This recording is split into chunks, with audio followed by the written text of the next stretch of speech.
Good morning, everybody. Welcome to Memorial Day weekend. I hope it's nice where you are, because it's not going to be nice here. Keith Engle for at TGI Sports Talks, Jack and Keith's Weekend Playbook. I welcome in my co-host, Boxing Hall of Fame writer and Michael Spink's biographer, Jack Hirsch. How are you, Jack? You're good at the Memorial Day weekend next weekend. No, it's this weekend. This weekend. Well, it's not up on me. It's usually the last weekend in May. Well, it's the third Monday in May always. So. I'm getting it mixed up with Labor Day and all those other holidays. Ignore me. Guys like us, when we're retired. I'm off to a slow start. Like I fell behind 12-1, in this game. I will tell you, it snuck up on me as well, because I wasn't so sure that it was going to help or happen this early. But when you retire, you lose track of these things. 3-day weekends don't matter that much. So anyway, every day's a 3-day weekend.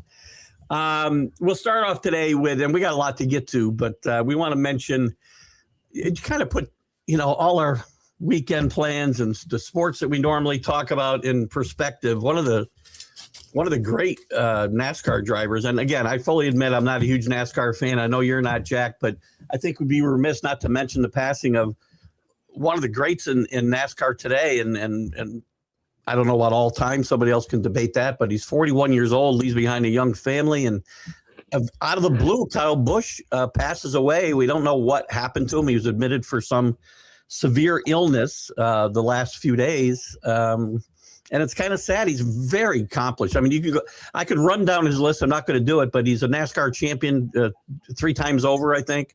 Won pretty much every big race that you can win in NASCAR, and it's a shock to that world, and I think the sports world in general. Anytime somebody who's at the top of his craft and that young passes away, it's always a kind of a wake-up call to us, I think, don't you? I'm not a NASCAR fan, Keith, but it was put even more in perspective to me when you turn to the national news at 6:30, and I happened to be watching yesterday's CBS. I alternate the channels, which I watch. I'm a CBS. And they started off on the national news with everything that's going on in the Middle East and here and there about Kyle Busch. That was the lead story, and that will put it in perspective how big it is. I'm not, like I said, I'm not a NASCAR fan, but at age 41, out of the clear blue, the biggest icon in his sport passing away like that. And you kind of wonder what the exact cause was.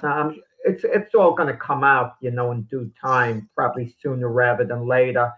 But it's a shock when someone that iconic, goes that suddenly from so-called natural causes.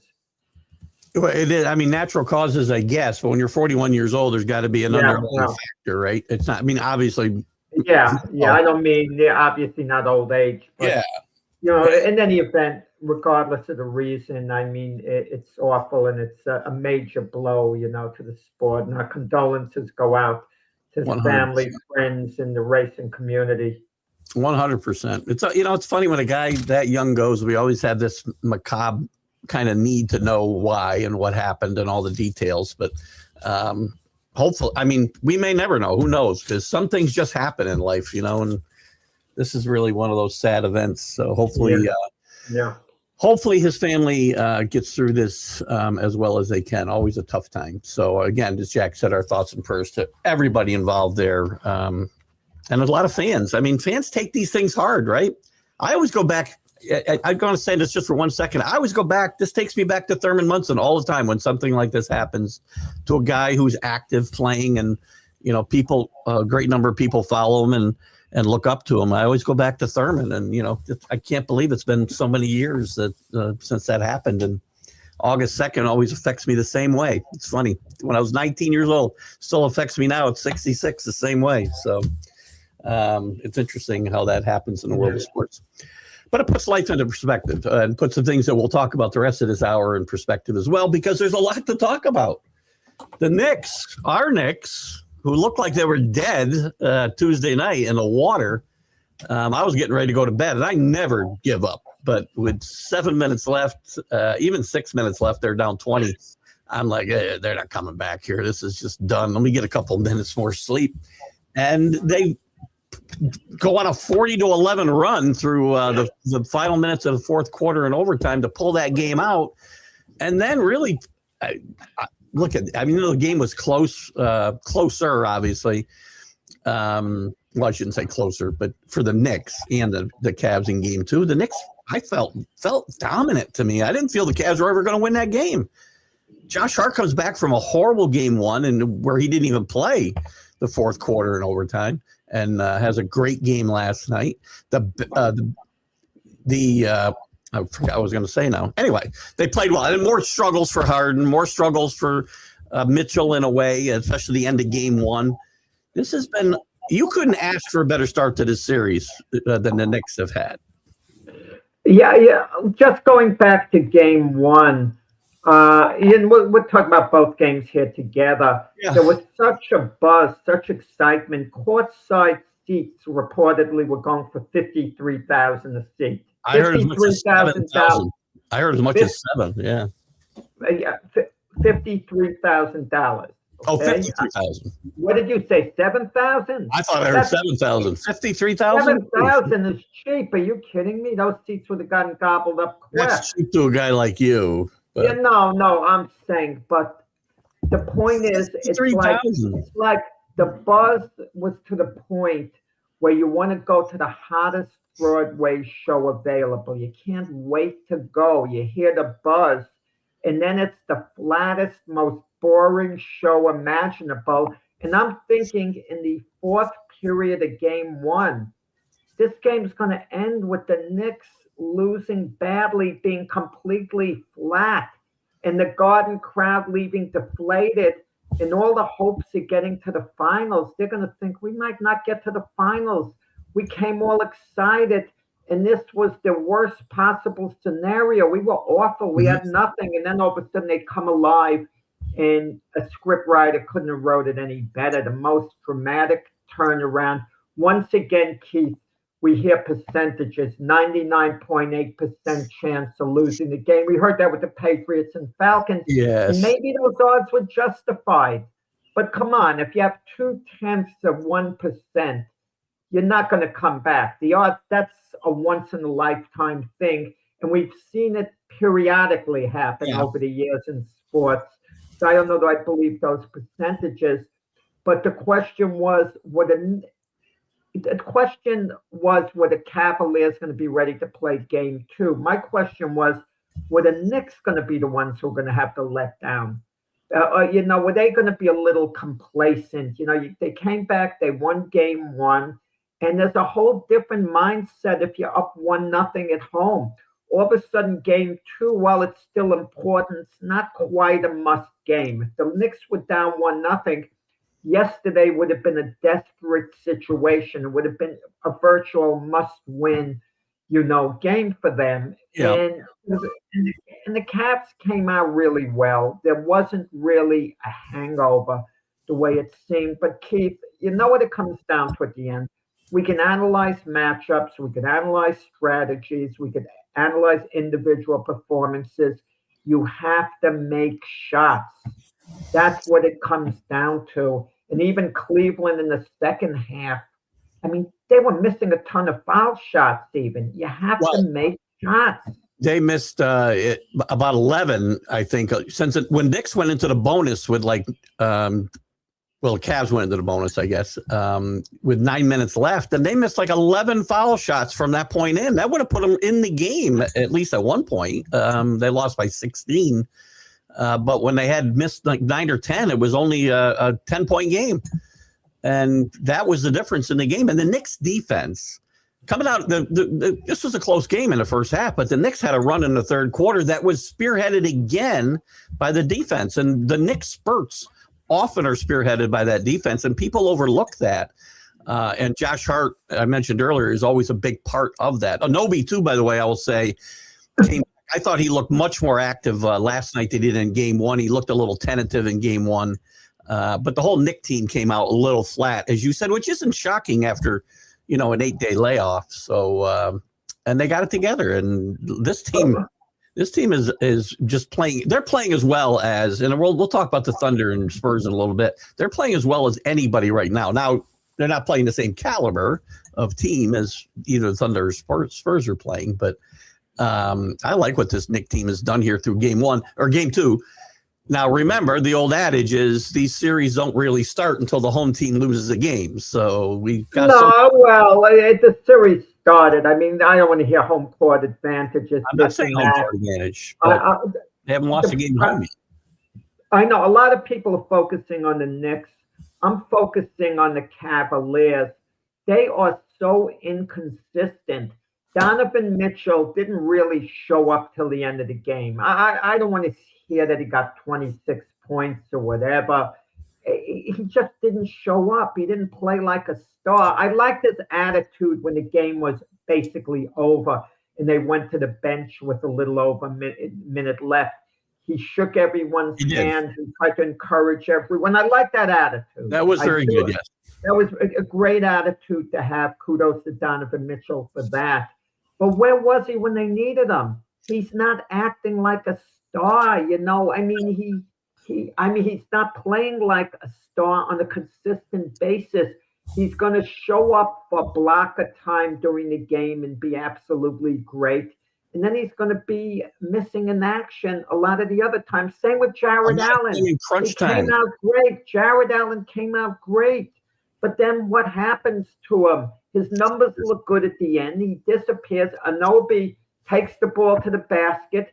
Jared Allen should be there to meet him. Mobley should be there to meet him. They're not. It's like they're letting the Knicks impose their will on them. And I understand Kenny Atkinson's strategy. Josh Hart had a bad game 1. Brunson had a great game 1. You're not going to let Brunson beat you. You're going to leave Josh Hart open and dare him to shoot, hoping, he misses. I get all that strategy. But Josh Hart made his shots. He was phenomenal, and great team effort by the Knicks all in all. And Brunson recognized what was happening and, facilitated other people, as you said, too. He did. He played like a true point guard. Brunson played like a true point guard throughout the game. And when you needed him to score points in the second half, he did. Smart player. To your point, I've said this about Donovan Mitchell for a while. He's a fine player and he knows how to fill up the box score. But you look at the box score and you say, oh, boy, you had a pretty good game. But if you watch the game, you go, boy, I don't know where he got these points. And him and Harden had 3 assists between them last night. That can't be out of your guards. Sorry, the Knicks with 33 assists overall last night, 14 out of Brunson. They're playing at a different level right now, and there's no way the Cavs are coming back in this series. Well, I wouldn't count Cleveland out. I mean, I like this. I picked the Knicks in 6 going into this series. Something tells me it's still going to go 6 games. There's not going to be any quitting the Cavaliers. Keep this in mind. Pistons are the number 1 seed in the East. The Cavaliers were down 2-0 to the Pistons, then down 3-1 to them, and won the series. I mean, they're resilient. The series before that, they had to go 7 games to beat Toronto. They did it. They're resilient, the Cavaliers. They are resilient. They've come off the mat before. They'll come off the mat again against the Knicks, but then they'll get knocked down for the count eventually. I think we both said we're fans of Kenny Atkinson as a rule. We think he's a pretty good coach, but I don't understand why he's sitting with his timeouts and doesn't use them in game 1. His explanation doesn't wash with me. He says, I wanted to make sure I had timeouts if this came down to a 1-possession game. Dude, you're up 22. The whole idea is not to let it get to a 1-possession game. Use your timeouts when your team is just stumbling through the fourth quarter. And he didn't call 1 timeout, I don't think, during that 30-8 run. One thing that makes fans as knowledgeable as any coach is when to use a timeout. We can all sense it. One team is coming on. Excuse me for the word, but the momentum is completely changes and it's snowballing. It's snowballing, okay? You have to know when to call for a lull in the action. It's like 2 people who have these hostilities. You have to send them to different rooms to cool off. That's what a timeout is. True. And Kenny Atkinson allowed the situation in game 1 to get worse and worse and worse. The Knicks are cutting into the lead. And by the time he calls a timeout, it's down to 5 points. Guess what? The timeout doesn't matter as much at that point because the Knicks had like 3.5 minutes on the clock at that point. The way they cut into it. So they have plenty of time where they don't even have to chip away anymore. They just have to play solid the rest of the way. And he waited too long on the timeout, Kenny Atkinson. And, the matchup in game 1, with Brunson and Harden, I don't completely fault them because in the NBA, you got to play team defense. I know zones are outlawed, but it's about team defense. And Harden said it best after game 1 when he was criticized. Yeah, I got torched by Jalen Brunson. I'm paraphrasing. But isn't there a second line of defense to pick him up when he gets by me? Meaning Mobley, Allen, the other guys, as well. And where were they? There was one point yesterday where the Cavalier defense completely broke down on one play, and the Knicks scored. You can play his own defense in the NBA now, by the way, for the last 20 years or so. But a modified zone. You can't play a straight up zone. It's not a strict zone, no, because the 3-point, the 3-second rule you can't do that. Otherwise, you can put 5 guys, to clog up around the basket. Yeah, but Harden cannot take Brunson one-on-one. Most players in the league can't, and he stands out as the guy who fails the most because he's the guy more often than not on Brunson. So anyway, a great start for the Knicks, and they'll play again tomorrow night in Cleveland and try to make this a 3-0 lead. We'll see what happens. Yeah, we'll see. But I'm not. I mean, Knicks are going to win this series, especially up 2-0. They're not going to lose 4 or 5 to the Cavaliers.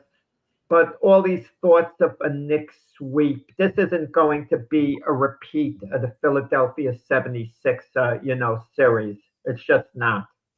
Robert Butler's with us this morning. Good morning, Robert. Hey, Robert. Good to hear from you again. Robert from the Sports Scope Show. Check out Robert's stuff. All the way from Tennessee. Best dressed guy in podcasting, I'll tell you right now. Yeah, very sharp. Very sharp. Good to have you with us, Robert. Let's move on to the West, where everybody's, your favorite team outside of the Knicks is playing. A big, huge game, actually, out of Wemby in game 1, obviously. What was he, 40 and 31? I mean, just crazy. Will Chamberlain numbers, just out of control. And still, with him throwing that great game out there, the Thunder are still in position to win that game at the end. Yeah, absolutely. I mean, the Spurs seem to be controlling the lead. I mean, controlling the game with this small lead throughout the. The Thunder could have actually pulled it out at the end. Yep. I think the story of that series, Keith, is more than Wemby and more than OKC's ability to stop them, exploit them, and do their thing. I think the story is the guys who aren't playing or might not be playing to a degree. I mean, Jay Williams for, the Thunder. I mean, he did play, but now he's hurt. He still has the hamstring. Be careful here, Jack, because you said right here Monday, I don't want to hear about guys that aren't playing. When Williams was hurt and we talked about the Thunder potentially losing to the Spurs, you were very adamant that you got to play with the guys. No. But you have Fox out for, their starting point guard for San Antonio out. Mitchell. You have Dylan Harper. Or Williams would be saying loss. That's not a bigger loss than Williams. Those 2 for 1. Fox one of and them. Harper. Right. I'm talking about the games. Williams. I'm talking about Fox being out the first 2 games. That's all. And Williams did play. Obviously, he may not play in game 3. Look, OKC wasn't going to get swept. They had to win game 2. I mean, Holmgren, Hartenstein, they teamed up on Wemby. They contained them to a large degree. Wemby grabbed a lot of rebounds, didn't score a lot of points. Wemby is not going to single-handedly carry the Spurs to a victory over the Thunder. The Spurs are too good of a team. He's not going to single-handedly put that team on his back. But if his supporting cast plays well, the Spurs are going to win this series. They're the better team. And OKC is limited in what they can do. Hartenstein and Holmgren, they can show up on a given game and maybe stop Wemby from having a monster game. This is I what you agree, said. like they did in game 2. But believe me, going forward in the series, Wemby's going to be causing a lot of damage unless his supporting cast isn't playing that well. Then they can put 2 guys on him and they could harass him. And I like San Antonio in those 6 here, but I also realize if it does get to a game 7, it would favor OKC if it comes down to 1 game. I've said all through these playoffs, and I'll continue to say it after these 2 games, that the difference between the Thunder and everybody else, including the Spurs, is their depth. And they've averaged 55 points a game off the bench these first 2 games, and the bench has been remarkable. They're deeper. They can overcome injuries much better than the Spurs or anybody else in the NBA, at least today. And that's going to be the difference. As this series goes on, I think the bench is what's going to win it for OKC. OKC, they can overcome injuries and bad games. SGA didn't play a good game in game 1, and they almost won the game. So we're going to see with game 3 tonight. I mean, I anticipate, unless Harper's out, if Harper's in, and he's just okay, I anticipate Wemby having a monster game. I mean, just go back to the Minnesota Timberwolves series and say what you want if you want to, with comparing OKC to Minnesota. You could say, oh, well, OKC's a better team. Minnesota has an extremely talented team. They're not anywhere close to the talent that Thunder have, though. You can't compare those 2 teams. How can you compare those 2 teams? Not even close. Yeah, well, the Thunder, the defending champions, not that they were dominant champions last year, but they're 68-win team. They are a better team than the Minnesota Timberwolves. But if you look at the Timberwolves personnel, they do have one of the better teams in the NBA. And look what San Antonio did to them when it was becoming a tough series, 2 games apiece. They turned it up a notch. The last 2 games weren't even close. They destroyed the Timberwolves. I anticipate you're going to get that scenario tonight. Wemby shows up, Spurs win by double digits. If the Thunder do win tonight, advantage to them without question. I'm not sure. Listen, again, I think you're comparing too much the Wolves and the Thunder. They're not going to get blown out of the building. Double digits is not a blowout, right? I mean, that can get away from you in the last few seconds of a game. They won't have any answers for Wemby if he's on the top of his game. None at all. Even when he went off in game 1, what's his name? Holmgren had a couple of big plays at the end of that game, blocks on Wemby. He didn't stop him much of the night. No, he destroyed Holmgren in game 1. Absolutely destroyed him. A couple of big possessions near the end of regulation in that game. Holmgren played very well. Again, you need more than 2 possessions out of him. I get that, but he had a moment. And one thing about Wemby, and I guess I nitpick sometimes when it comes to Wemby because he's a great player, and I don't mean to ever take anything away from him. He's a great player, and he's going to get better probably. There's still there are moments of immaturity with him that could hurt this team. There was a moment in game 1. I don't know if you remember. It was near the end of regulation, and it was a close game.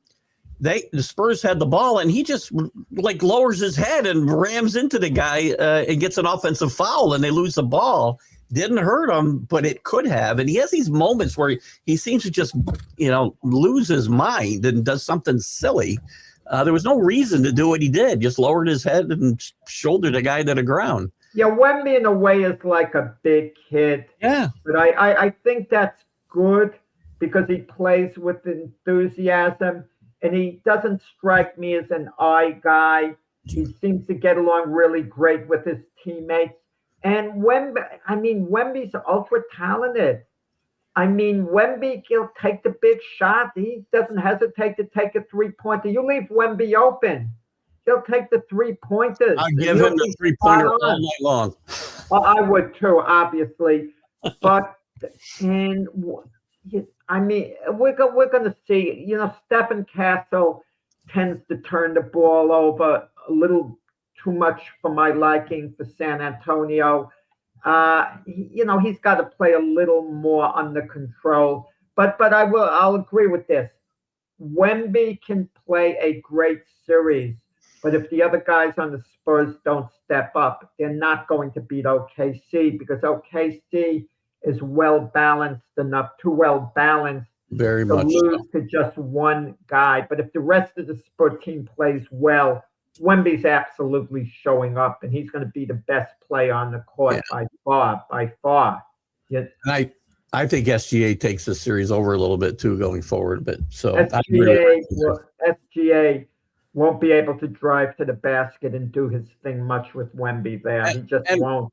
And Caruso has played 2 great games hitting the 3-pointers and all. Kept them in the game. Chances are that's not going to continue that way. You know, a player like Caruso is not going to beat you in the long run. That's the same thing as expecting Josh Hart to keep carrying the series against the Cavaliers. You know, it's good for giving game here and there, but long term, you can't count on him being your main guy. They'd get blown out of game 1 without Caruso, that's for sure, without a doubt. Yeah, in the game. He's phenomenal. You know, I know that, and Rick, I know he's 22. I'm not, they're going to do immature things. My point is, he could have cost his team the game the other night with that silly offensive foul. But they weren't going to kick him out of the game. It wasn't going to cost his team the game. He lost possession in a very close game. It was near the end of the game. There's only a minute and a half or 2 minutes left in the game. Every possession's important at that point, and he's just lowered his head without the ball. Yeah, but well, look at it this way. You can look at it 2 ways, Keith. San Antonio, I mean, OKC absolutely needed game 2 in the worst way. They made all these mistakes. They came out for game 2 as motivated as they were for any game this year because they knew this was it. We not only had to win, we have to assert ourselves, show we're the champions. And it was a single-digit victory. It was a competitive game, even though they basically controlled the game for the most part. And the Spurs never really looked like they were going to win the game. The Spurs got close. They were close late in the game. They got it down to 3 points late in the game. Nobody's saying this team isn't good. I'm not saying this team isn't good. All these games. Tonight is so pivotal because if OKC wins, you know, the series does favor them. They'd be up 2-1. Even if they lost game 4, they have game 5 at home. They have kind of, you know, this is a 7-game series. The series really turns. I think San Antonio is absolutely good enough if they fell behind 3-2 to win a game 6 and a game 7.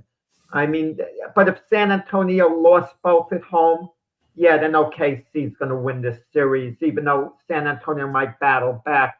I think OKC is too good to lose 3 in a row, even if Wemby comes up with super performances. So tonight's pivotal. I look for San Antonio to win by double digits tonight. They'll win one of these next 2 games. This game will go back to Oklahoma City 2-2. It's just going 7 games.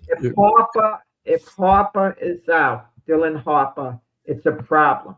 It's a problem because him and Fox, 2 of your starters out, it's a problem. But, you know, if Williams is out, it cushions the blow, obviously. Williams' hamstring, he re-injured it. I don't like that. The guy re-injures it, that is bad. Yeah, I think he's 50-50 for tonight, if I remember what I saw earlier. So he could sit out. But again, they have limited effectiveness. This is why this is again, though, why I like the Thunder the way I do, because they have the ability to overcome these injuries. The team like the Spurs, maybe not, because you can't replace 2 guys like Fox and Harper. And Wemby's got to carry up much more of the load. Right? Wemby, if there's a such thing as Superman in the NBA, it's Wemby. Look, we saw LeBron carry the load for years, pick up the slack. He took overmatched Cleveland Cavalier teams and he took them to the finals of the NBA Finals, the conference finals. They were overmatched outside of LeBron. They were, and eventually that got exposed until he had wingmen, right? I mean, he didn't win until he had Dwayne Wade. I mean, got to the finals. I know. Yeah, I know. And it was a good. He played great. No, listen, LeBron's a great player. Wemby's a great player. I just don't think he can win this if he doesn't get Fox back. And he's got that high ankle sprain, which is not like you come back from that in a day or two. You know what's fun? You know what's weird, funny? I heard someone talking. It may have been Kendrick Perkins or someone else just watching talk on the NBA. He said, imagine Michael Jordan had a high ankle sprain. You're not keeping him out of the lineup. Are you kidding? He tells the coach, I'm playing. But I don't like to question injuries because only the player knows how he's feeling. If he's totally ineffective or there's a serious risk of injuring it more, I leave it up to the player's judgment, but I'd have to assume Fox is enough of a competitor. If he could go, he would. High ankle sprain is like one of the worst injuries you can get because you're better off breaking your ankle sometimes than getting a high ankle sprain because they last forever. I haven't had one in 40 years, but I remember having it, and it lingers forever. So it's going to be tough for Fox to at least – he'll come back, I think, at some point here. How much he can contribute is going to be up for debate, I think. So anyway, they play tonight, important game 3 Jack mentioned. Who are you picking tonight, Keith? I'm going to take OKC tonight. I think it'll be 2-2 going back. So I think, by the time we come back on Monday, I think they will have split the next 2 games. I like San Antonio by double digits tonight. Yeah. Do you like them to come back ahead 3-1? Or I like San Antonio in 6 games. I can see a scenario where, the Thunder win game 4, and then San Antonio wins game 5 in OKC, and then wraps it up in game 6. But this is it for the Thunder. More is at stake for the Thunder. Let me just say this, okay? Because San Antonio is coming up as a team of the future, and this is the year for the Thunder to win a championship. It's going to be a lot harder next year. A lot harder. Yeah, it'll get harder. San Antonio is going to be a year better, and they're coming. You keep just dismissing the future of the Thunder. I mean, there's no old guys on that team. I mean, again, you got to keep that team together, and it's hard to keep that deep a team together, obviously, because guys become free agents and move on. But okay, let's see what happens tonight. I mean, they're not going tonight away. will change the equation. Thunder wins tonight. They have a handle on the series. Let's see if they can do it. That's fair enough. Quick note, too, I didn't mention this before, but Cooper Flagg and Knippel lead the all-rookie team in the NBA. No surprise there. What a surprise. Teammates at Duke. Who should have gotten the Rookie of the Year, you think? I think Cooper, but I'm really surprised at Knippel and how well he played in his rookie year because he was pretty close to Cooper. That we're even having in NBA, the Mavs are moving on from Jason Kidd. They basically fired him. Great point. Jason Kidd has been in demand as a head coach. I just don't see the big deal about Jason Kidd. Is he a good coach? Yeah, sure, he's a good coach, but nothing special. I mean, getting Jason Kidd as a coach, he's not a game changer per se. I give him a lot of credit for Cooper Flagg's development. I do. Now, would Flagg have developed the same way on another coach? Probably, but we don't know for sure. Okay. How do you? I get it. Jason Kidd. Jason Flagg. Jason Kidd is not, Phil Jackson. I get that as a coach, right? But how do you sign him to a big extension? Now you're on the hook. You got to pay him $40 million a year. Yeah. They should have just let him go to the Knicks when the Knicks wanted him, is what they should have done. No, because they have a new GM and they turned a new leaf. You should have thought about that. From Toronto, what's his name, Yuri? He wants to have his own guy. I understand that. So they gave him full authority. If I'm the owner, I'm saying I send this guy for 4 more years. I am not going to, let you fire this guy. I'm not paying him for 4 years to sit on his butt. And if I'm Jason Kidd, do I really want to grind to the NBA? Do I love it so much I that don't I need want to. to coach elsewhere? He will get a coaching job elsewhere ultimately. Brooklyn may have seemed like the perfect landing spot, but they signed their coach to an extension, so he's not going to Brooklyn. He's been there, right? Yeah, but the point is this: there are teams out there, where he's going to get a job somewhere. Yeah, Okay, but he somewhere. can sort of But wait. if you can get paid $40 million, $10 million a year the next 4 years, why would you necessarily want to coach? Maybe you want the easy life, relax, Well, do nothing. I wish Okay, you gave me and 40 and it always makes me think what Jimmy Johnson, the football coach, says. Once you have a taste of the good life, or Bill Parcells said it about Bill Belichick. If Bill saw, there's things besides football, you could just relax and live the good life, you might not want to go back. But some people are lifers. Jason Kidd, is he a lifer in the NBA? He doesn't strike me as such. But, you never know. You never know. He'll be in demand, that's for sure. But I just don't see him as being such an elite coach that teams are going to jump over one another. Oh, we got to get Jason Kidd. Now I know he relates well to players. He's a decent coach. I don't mean to undermine him, Keith. He's a decent coach. I just don't see him being a Rick Pitino game changer type. No, I agree. He's not going to take a team from 20 wins to 50, I don't think. Pitino, I'm talking about college as being a game changer. Pitino wasn't a game changer in the NBA. And real quick, Reggie Wemby was Rookie of the Year last year. Remember, this is his second year, and he's already looking at MVPs instead of Rookie of the Year. Great player.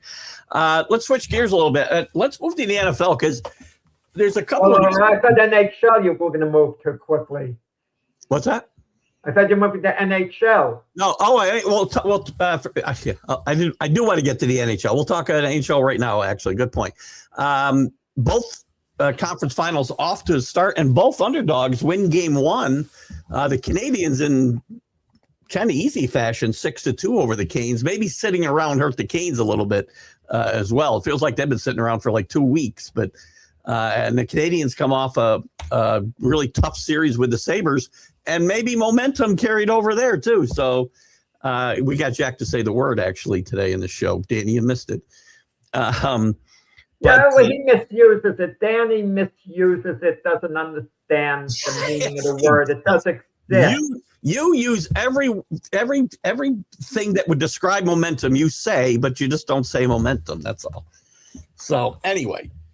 Both of these teams, people have talked about it's a foregone conclusion that the Avs are going to play the Hurricanes in the finals, and I don't think we should dismiss either the Canadians or the Golden Knights in these semifinals.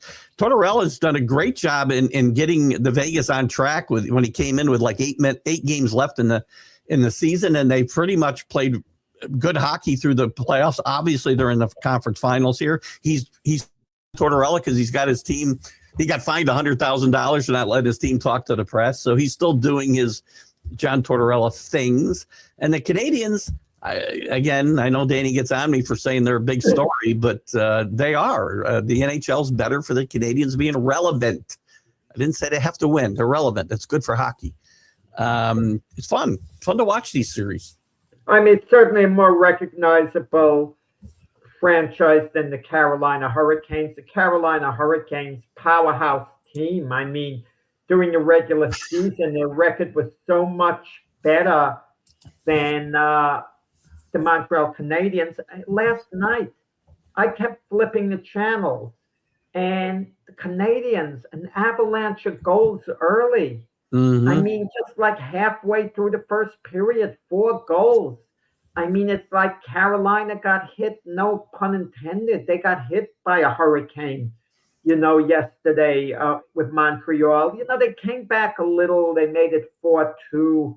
And then it just couldn't close the gap. I mean, something with the Hurricanes. Were they a little overconfident? this Canadian team finds a way to win.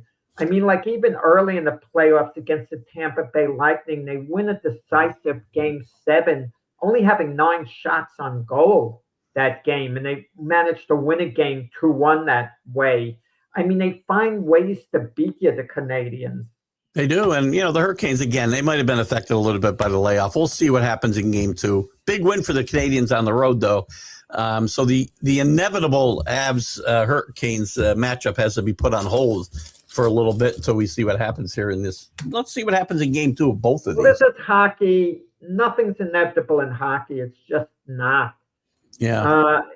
I mean, wouldn't it be something if Vegas played the Canadians in the Cup final? It's not out of the realm of possibility, obviously. And Danny's got a great point. Carolina looked a lot like the Knicks did, except they didn't bounce back in the third period, let's say. So they probably weren't going to. Their defense just was sloppy, in the beginning. Even though you could put it on the goalie, their defense seemed to have breakdowns early in the game. It was terrible, and I think you get tonight. I think you do get game 2 of the Avs and the Golden Knights tonight, I believe. So check that out, and we'll talk more about these series again on Monday as well. But sometimes you wonder, Keith, with the crossover sports fan, you're putting these games, the semifinals, basically, of the NBA and NHL against one another. It'd be very hard not to, though. It'd be hard. I mean, one game might begin an hour earlier than the other. I get all that. Yeah. They tried to stagnate the times, but it's difficult. If you're a sports fan, you want to watch the hockey game. Also, we're a little more. The majority of us like the NBA more than we like hockey. We still like hockey, but we like the NBA more. So if you have a chance, to watch tonight, Las Vegas or the San Antonio OKC game, I mean, chances are you're going to watch the NBA game. I mean, you can relate to it more. You're watching Wemby perform. He's worth the price of admission himself, regardless of the teams. I agree. Him on the court, and the only way to avoid that, though, is to stagger the games more. And then I don't like, and then I think the NBA's got it right, because for years, we wouldn't be getting games every other night in these series. They would space them out further, and we probably will get that in the finals, or maybe even at the end of the series. I haven't looked all the way out. I hate it when they start putting 3 days in between games sometimes, and that's the only way you could get the hockey and the basketball separated. I kind of wonder if they started a game in hockey at 5:30 Eastern time, so it would end about during the time San Antonio and OKC was starting, whether that would help. But I guess they, that all these sports have a block of fans who are gonna, watch one sport over the other. The hardcore hockey fans obviously going to watch hockey. And I'm watching the baseball too, Danny. I got the Yankees on my iPad on my lap, and the Knicks on the big screen, and I'll probably have it reversed when it's the. I am, but I can't watch the Yankees with the Knicks playing at that moment. I'll tune in during the commercials, and I'll have a hard time. I mean, I'm tuning to the Yankee games, especially they're playing Toronto yesterday towards the end of the game, but you can't tune away from the Knicks game for long. I mean, the Knicks have hit a part in the season where it's pure magic right now. Every game is must viewing. I decided they're winning the NBA championship when Shamat's three-pointer bounced all the way up in the air and back down through the hoop late in game 1. So destiny is on our side. I'm convinced. Well, let me just, I made this comment before very quickly. Assuming the Knicks win this series against Cleveland, and they ultimately will, they have a better chance of beating San Antonio than they do OKC. Because of the reasons you said. It's a question of styles. OKC is extremely deep. The Knicks do not match up well against OKC. They match up better against San Antonio. They have certain ways they can counter Wemby. Mitchell Robinson can give Wemby a lot of trouble. Karl Anthony Towns shooting from the outside. So that Knicks have a genuine shot at beating San Antonio, decent chance if it got to that point. I don't think they would, but I'd like their chances more than I would against OKC. And Danny says I gave the Knicks a kiss of death, but that's okay. I'm trying to break my own streak as well, so we'll continue to battle with the Knicks. Let's pivot to some football news. I don't know if I guess shocking in a way extensions in my mind. Joe Shine gets an extension with the Giants, which is a little bit of a surprise. He still had a couple years on his existing contract, I believe, and he's gone from wondering if he's going to keep his job when they hired John Harbaugh, because he's the guy with the power, we believe, and I don't think there's any reason to think that's still not the case. But Shine and him must have worked well throughout free agency and the draft and done the things and been on the same page. And I don't think this changes the dynamic in the next the Giants organization. I think Harbaugh still reports to the owner, and Joe Shine kind of reports to John Harbaugh. But they obviously must work together and development for the Giants this week. I think things have changed a bit. I really do. Because if Harbaugh right now went directly to the ownership, they would just ask him, have you talked to Joe? Meaning Joe Shine. And Harbaugh say, no, I'd rather go right to you. And they just signed Shine to an extension.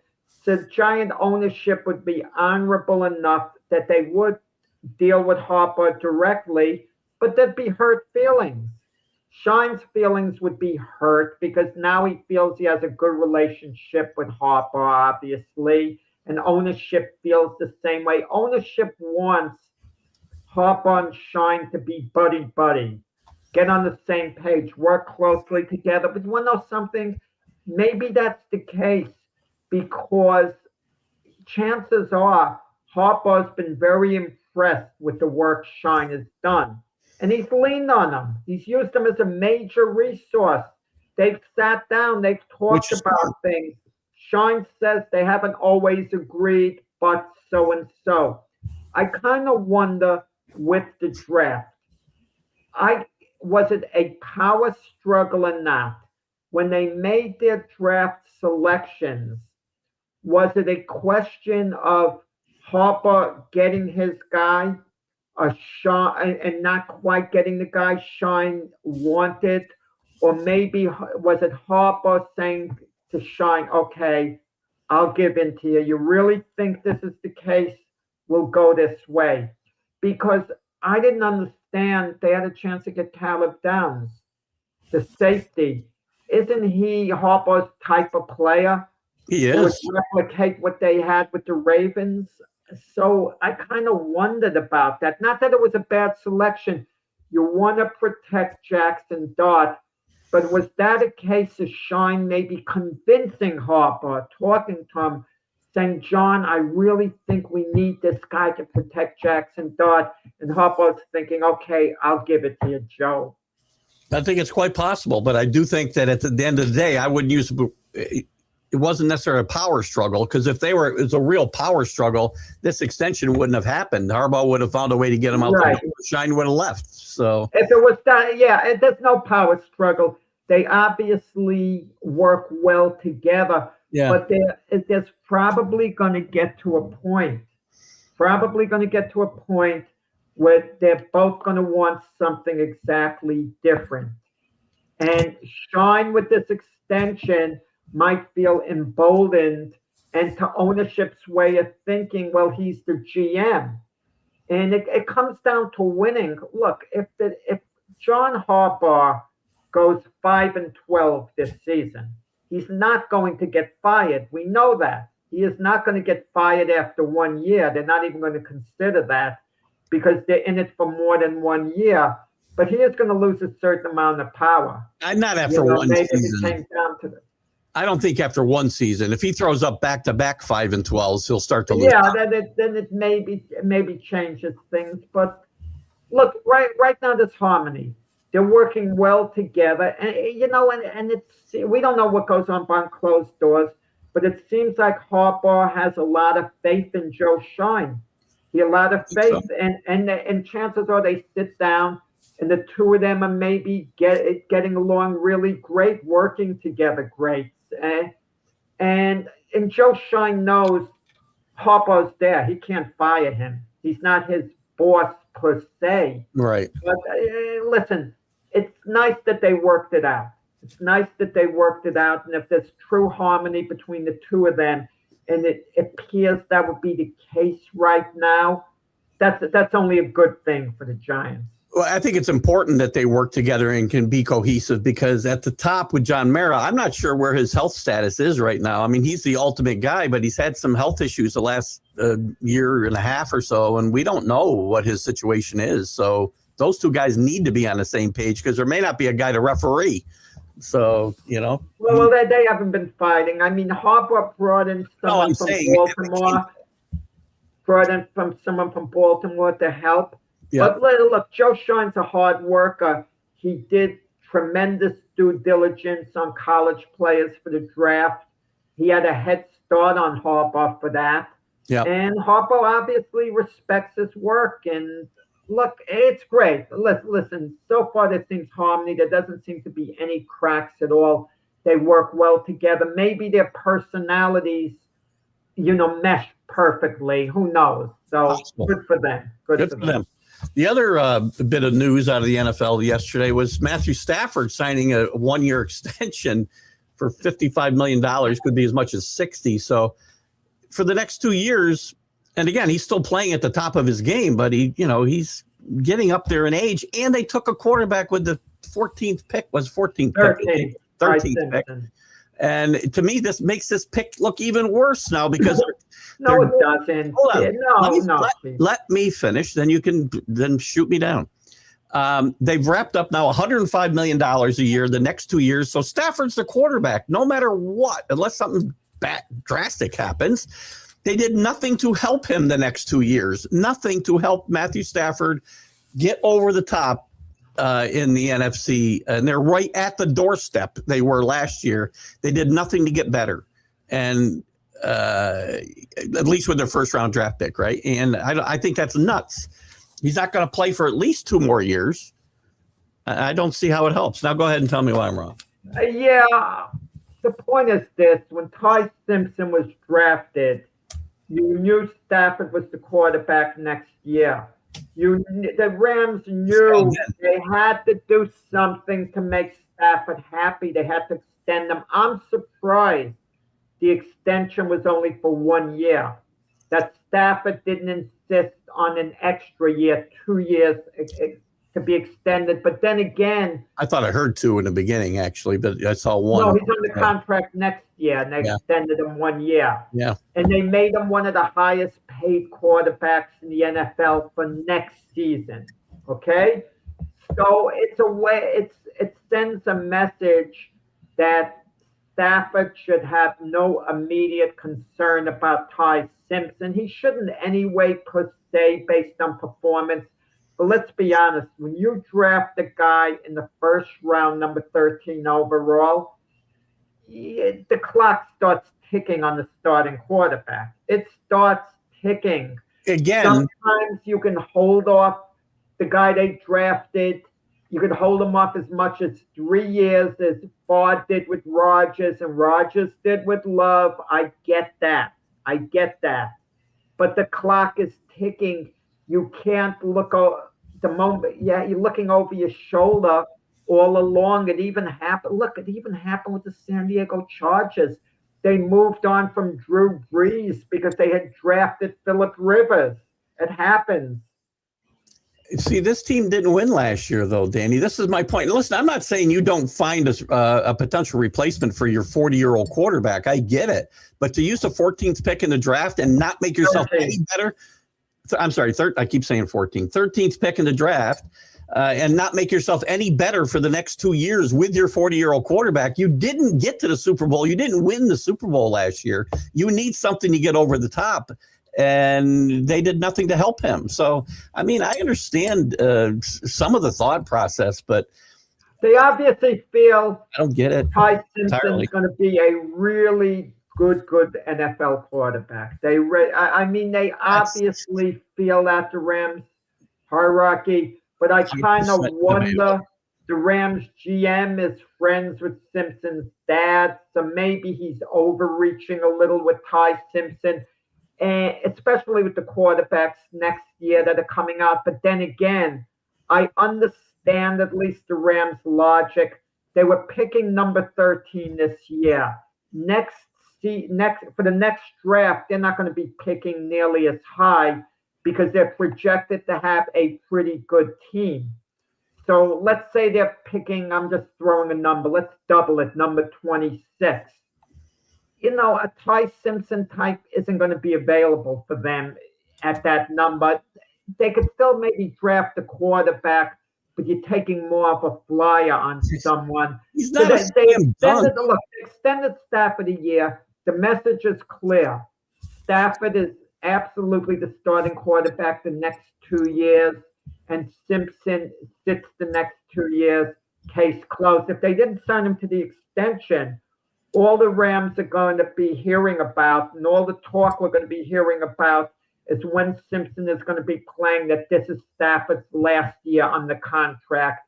We're not hearing that now. But like I said, I kind of wonder if I was Stafford, why didn't you add 2 years? Meaning the next 3 years, you're I'm a little surprised. the quarterback. But then again, maybe Stafford's thinking, I might only want to play a year or 2 more. I'm not sure. But he could have given himself an option, a player's option or a mutual option on a contract. He could have got that. So I don't know. And again, we everybody that disagrees with me seems to talk about Ty Simpson like he's a slam dunk to be the next great quarterback. There's no reason to think that's 100% or even a 75% certainty. You know, hopefully he is for the Rams' sake, because otherwise this is a wasted draft pick. Ty Simpson was a franchise quarterback. Don't you think the Jets at number 2 would have taken him? Or if not at number 2, they were going number 16. They would have moved down some slots, traded the number 16 pick and maybe number 33, and that they had second round to move up a few slots and grab Simpson to add him on to David Bailey. They absolutely would have. They don't view him, and I don't think for the other teams quite viewed him as a franchise quarterback. The same way with Arizona. Arizona, they decided to go with Jeremiah Love, the running back from Notre Dame, instead of Simpson. They weren't going to take him at 3. They badly need a franchise quarterback. Arizona and the Jets badly need franchise quarterbacks in the worst way, but they're electing to wait until the next draft. But then again, wait. I stand to be corrected. The Cardinals did take a fly on Carson Beck early in the 3rd round, and maybe that was their strategy. Beck might work out as their franchise quarterback, might. And the Jets taking Dave Klubenik, they took a flyer on him. You never know. I don't think anything's going to come of it, but it's possible. They may have caught lightning in a bottle. Who knows? Tom Brady didn't get drafted with a 13th pick in the draft. He got picked in the 199th. So that's a big difference. I wouldn't be saying a word about Ty Simpson getting picked 199th. I can't compare those two things, Danny. And we'll get into some Super Bowl picks in the weeks to come. I can't. Yeah. You know what? The Rams will be in play. The Rams will be in play. And that's my biggest argument about not taking Ty Simpson. Contend for sure. Oh, that's a serious contender.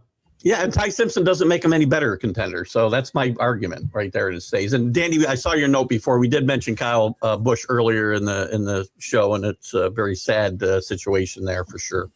No time to really talk about baseball. I'll just say Garrett Cole's back tonight. I'm sure he's on a very strict pitch count for the foreseeable future. But that'll give the Yankees a boost a little bit. Unfortunately, he doesn't hit, so that doesn't help them a whole lot with the offense. But Keith, you're Johnny come lately. They don't hit for a couple of games, and you have to score runs to win games. You'd have to score runs to win games. You can't get shut out. And they're fine. Yankees have the 5th best record in baseball right now. They will catch the Rays before the season is over. Rays aren't built to stay ahead of the Yankees the whole year.